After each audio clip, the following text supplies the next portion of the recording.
Hello, and welcome back to another episode of reaction videos. um, so today we're going to go with a uh, YouTuber called the Tail Fundery. I honestly never know if I'm saying it right or if I'm saying it wrong for some reason. I want to say Foundry. It's probably not right. Um, Probably Foundry though. Tail Foundry. Um, Anyways, I really like their videos because they talk a lot about art. I mean, I'm not like the best artist or anything like that, but it's really interesting.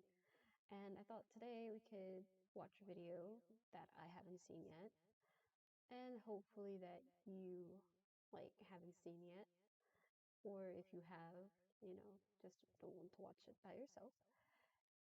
Anyway, like per usual, I'll have the the link of the original in the description. So you can go ahead and check out that video and that YouTuber. And let's go. There's this thing artists do that's really hard for me to watch, especially because I've been there. I think most of us creatives have at some point. When art gets difficult to the point that it's costing you your happiness, depriving you of your well being, it's easy just to shrug and say to yourself, well, that's the price. There's almost a romance to it, as if we sort of like fancying ourselves tortured artists because it allows us to see ourselves as martyrs for our work, which we think gives it more value. But I don't think art has to be like that. In fact, I don't think things have to be that way for any passion. Not entirely. And there's a scene I read in a book recently which put this into such beautiful terms, I thought I had to share it with you. It's a difficult conversation to approach well, but this little moment of story makes it so much easier. I want to tell you about the concept of belly song in Jordan Fueco's book, Raybearer.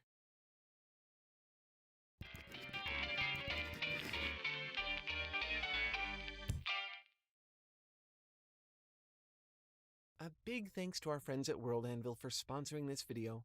I feel so lucky that we get to have sponsors for stuff we actually like. World Anvil is amazing. Do yourself a favor and check it out. Links in the description. There is just one scene in the book I want to tell you about here, but you have to understand a little bit more about the story for it to make sense. The main character, Teresa, is no ordinary person. I mean, of course not, she's the main character. But those differences also put her into a weirdly relatable situation too. Not only is she basically royalty, an advisor to a crown prince, she's also the daughter of a wish-granting spirit, a magical being trapped and forced into a relationship by her mother. Teresa carries his blood in her veins, which means she also carries his curse and is bound to grant her mother's wish. And that wish? To kill the beloved crown prince whom she serves. There are magics at play in this world which make her one of the only few people capable of doing so. It's a cunning and cruel plan, and when Teresa finds out, she spends a lot of her life mourning her fate and searching frantically for a way out of it. For a long time, it looks hopeless to her, until her father tells her perhaps the one and only way she could find freedom. Only one thing is more powerful than a wish, he says, and that is a purpose. It's a glimmer of hope, but only a faint one. Some people spend their entire lives searching for a purpose after all. She doesn't have that luxury. A life and the world are on the line. So, now you understand where this character is in life, trapped between a rock and a hard place, in desperate need to find her purpose before the wish curse destroys her world. In the scene that caught my attention, that stirred me enough to want to make this entire video, she's talking about all of this with her close friend, Kyra. She's exhausted. She doesn't know what to do or how even to begin looking for her grand purpose. Who does? But like many things, the truth is hidden in story. Kyra remembers something she was taught as a child. The traditional story of the belly song. The place closest to your soul isn't your heart, she tells Teresai. It's your stomach. Anger, love, and sorrow simmer together there like bubbles in a cauldron. People of the wing believed that when the pelican breathed each soul into being, it wrote two secrets on a burning coal: your greatest good and your best desire. You swallowed the coal before being born, and it burned in your belly. That's why we wail as newborns, Mama would say. People have many gifts, but our greatest good is the one we can't contain. Compassion, loyalty, softness, fierceness. The ability to win hearts, or recognize beauty, or weather a storm. Our gift could be anything, really. And when we use our greatest good for something beyond ourselves, that's our best desire, our purpose. But the coal inside us gradually grows colder. We forget our cry as newborns, our belly song. We forget our knowledge of why Am made us, and our frustration at being too small and weak to fulfill it. We grow old and content, and unless we try very, very hard, we never wail our belly song again. And the story, the idea of finding her belly song, helps. Instead of visualizing purpose as some grand thing decided for her by fate itself, she's able to look inward. Beneath everything, beneath her terrible curse, her love for the prince, her confused situation, she sees it. She has a will that she can't ignore, a gift of compassion and dedication that makes the best of all her desires one that will change the world. Instead of saving the prince, she knows that her purpose is to end the cruel system her abusive mother is a part of altogether, to bring her people justice and freedom. In the end, this is the purpose that she finds, and just as her father said, it is enough to break the curse. I said at the start that, although Teresai's situation is, shall we say, an unusual one, she's a lot like we are. Well, maybe now you're starting to see how. No, you and I are not wish-cursed beings on a course to murder royalty, but often our desires and our needs can be just as cruel to us.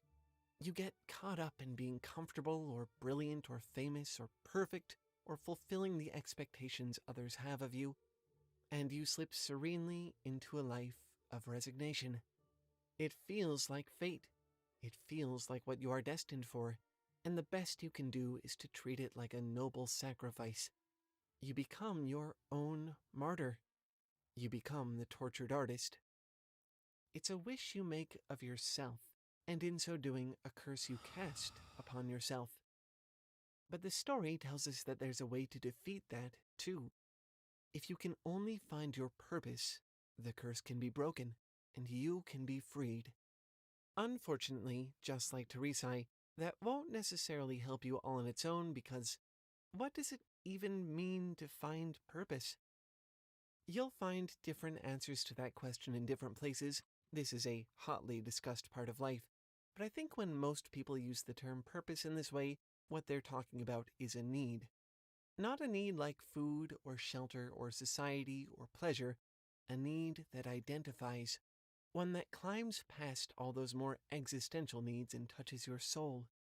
The need for self-actualization. And yes, I'm referencing Maslow's hierarchy of needs here because I think it provides some useful language, but I like how the book puts it even more. When she describes the tradition of the belly song, she's giving a perspective not only on purpose, but where purpose comes from. According to the story, your purpose is a combination of your greatest good and your best desire. The aspect of your personality which is most important to you, which you identify by, and what you wish to do with that part of yourself. Those things burn together in your belly like a hot coal, making you want to wail them out to all the world. This is what purpose means in the story. It's not an external thing that you can find and integrate. It's a thing which exists within you. It's something which you must see through the layers of desire and obligation in order to find, something you must give voice through your actions. If creativity is at the center of who you are, you must find a way to create. If it's compassion, you must find a way to care. And if, like Tarisai, it's justice, you must find a way to bring that to the people around you. That is what it means to live a life of purpose. That is how you sing your belly song. But there is a danger here. Kyra also says that the coal grows cold over time, that if you don't sing your belly song, the fire may die and you may never sing it again. That idea feels so painfully tragic to me, and I think it's because it's true. There are a lot of things that can keep you from living a life of purpose. Not everyone has the luxury of time or the education to conduct that search, and even if they do, they might not have the time to act on what they find in a meaningful way. Purpose can sit like a stone inside you, cold and quiet. The song can go unsung. But even a small effort can warm it. You don't have to make a masterpiece, just make any art at all. You don't have to become a doctor, just help people however you can. You don't have to change the world, just make your little part of it better. A quiet song is still a song and will not die. And for those of you who do have the luxury to search deep and sing loud, be cautious. It's very easy to deceive yourself. Easy to think that the acquisition of happiness or wealth or status or pride are your purpose. But those are desires. Those are goals. They reward, but they do not sing because they are not a part of you.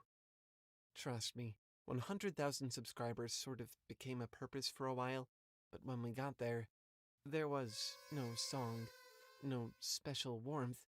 In fact, I remember that we all felt sort of cold inside at the time. We finally realized how tired we were from spending so much effort on something that had to come to an end. We would have rather been singing that whole time instead of hoping for the product to do that for us. It's what we try to do now, make what matters to us and enjoy the process as much as possible. And you know, maybe you'll be different. Maybe you'll achieve those goals and you will feel content. Maybe it will bring you some measure of happiness. But like Kyra says, contentment is its own curse. We forget our cry as newborns. We grow old and content, and unless we try very, very hard, we never wail our belly song again. Purpose is the self-sustaining fire, the coal which warms itself. Forgetting purpose, pursuing things which bring you no closer to the need at your center, the one which identifies you, you allow your belly song to die. The coal grows cold, and it may never warm again. A purpose abandoned is for many a purpose lost, and that's no way to live. But a purpose protected, searched for, pursued even in the smallest ways, it makes its own heat. It lasts, which means that in practical terms, and a little paradoxically, the way to live a life full of purpose and meaning is to continuously pursue a life full of those things, even when it seems a long way off. Stay hungry, do the things that matter to you, make the things you truly wish to make, but only because the process matters.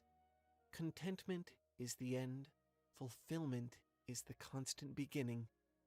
Find something you can be happy doing, something that never finishes, and simply do it. Sing your belly song. I imagine that for a lot of you watching this video, that will involve being creative somehow, making stuff up. But one of the hard parts of that process is just knowing where to begin. Let's say you know your purpose and want to spend time pursuing it. Where? How? With what tools? It can be a lot, especially for you writers, game masters, game developers, everyone who wants to create whole worlds and entire stories. There's a tool a lot of creatives I know have been using that's made it worlds easier, so to speak, turned the process from something daunting into something not only manageable, but fun. It's called World Anvil. If you're personally stuck at this part of the process, I really, really recommend you give it a try. If you're not familiar, World Anvil is a place online where you can go to build things. It's basically like a big toolbox. You can link together your content and your notes, kind of like a wiki, so you never get lost again. You can create timelines, family trees, turn your maps into interactive experiences with markers and locations and everything else, all linked to the rest of your project. It doesn't really matter if creating to you means writing, game development, tabletop role playing. World Anvil has templates and layouts for all of it. And I know part of the reservation with tools like that is it's the internet, and what if someone gets a hold of this idea that you've been working on? What if it gets stolen? I wouldn't worry about that, because World Anvil is extremely secure. You get to choose who you want to share your creations with, whether they're going to be public or completely private. And once you have something you're really happy with, that's not even the end of it. The platform also has built-in novel writing software to write, plan, plot, and shockingly, even publish your stories. As in publish for money. The real deal. Go to worldanvil.com/talefoundry to sign up. You can get it for free, but I recommend joining the guild, which will unlock a veritable arsenal of amazing features like an even wider variety of privacy settings, interesting new presentation options, and so much more. Use code TALEFOUNDRY to save up to 40% on a yearly membership. Again, that's worldanvil.com/talefoundry, and the code, of course, is TaleFoundry. Feel free to come back and link us to your projects once you've started them. I'll be eager to see what you're working on. Anyway, that's it for this video. There's usually a week or so between uploads, so if you want more TaleFoundry in the meantime, we'd love to see you on our Discord server. It's like a warm, cozy family of creatives. A lot of love and support there. The perfect place to start searching for your purpose.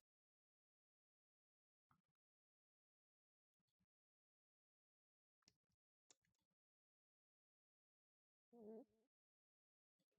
Okay, so ad aside, I really like this video. I wasn't expecting the topic actually. I thought it was going to be about you know, a story. I mean, technically it was. Technically it was. But I wasn't expecting it to be so um